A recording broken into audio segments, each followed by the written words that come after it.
वो तो धान गेहूं नो के नो धान और जब मारे क्या पटक पटक गरड़ गल पड़े ढेर लाग जाए थोड़ी देर में।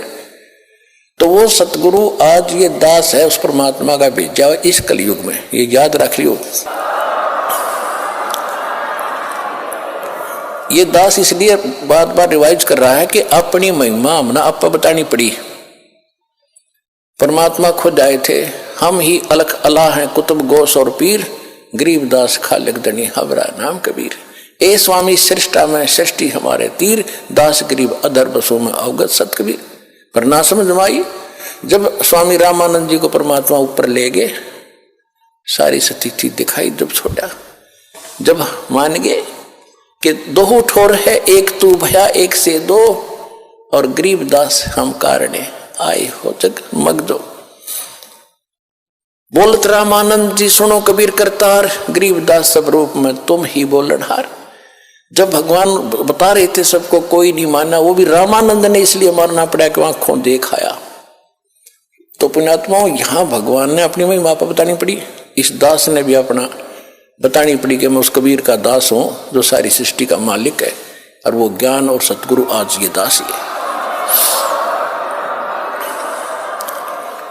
और जो सतलोक आसन भरवाला में आ जाएगा उसको यकीन भी पूरा हो जाएगा, फिर वो नहीं डगमग हो सकता। जो इंसान की जब वो मोक्ष की या कुछ ज्ञान ग्रहण की इच्छा से आया होगा, जो आया होगा बकवादों की, तो वो तो बता ही दिया आपको। कहते हैं कोट वर्ष करो संगत संतों की, पत्थर का जल में क्या भीजे, चंदन बन में रंग ला दे एक बांस बिटम्बी ना सीजे। कहते हैं जैसे पत्थर को तो 20 फुट जल में डाल दो, 2 टुकड़े, और बाहर निकालो 10 वर्ष बाद चाहे 6 घंटे बाद, और फिर उसको एक दूसरे से लगा दो, उसमें जो के तो गुण है, गुणों में परिवर्तन नहीं हुआ, चिंगारियां निकल रही हैं उससे। और इसी प्रकार चंदन का जो पेड़ वृक्ष होता है, आसपास के सभी नीम को, जंडी को, पीपल को, जितने भी पेड़ होते हैं अपनी महक छोड़ छोड़ कर चंदन जैसी महक वाला बना देता है, बहुमूल्य बना देता है।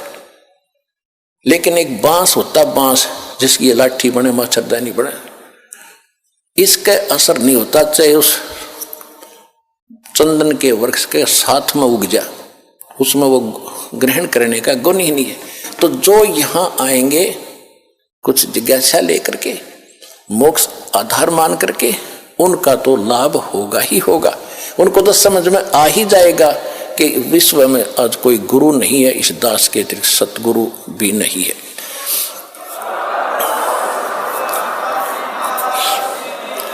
और जो आए होंगे उस पत्थर जैसे, बांस जैसे व्यक्ति हैं, उनका असर होना ही नहीं।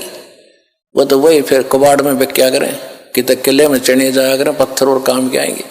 तो इस प्रकार के जो व्यक्ति हैं, जिनको इतना ज्ञान, इतना प्रमाण देखकर भी असर नहीं हो रहा कि ये सचमुच कोई बात अलग है, तो वो बताया है कि कोट वर्ष करो संगत संतन की, जैसे पत्थर का जल में क्या भीग गए, और चंदन बन में रंग ला दे एक बांस विटम्बी ना सींचे।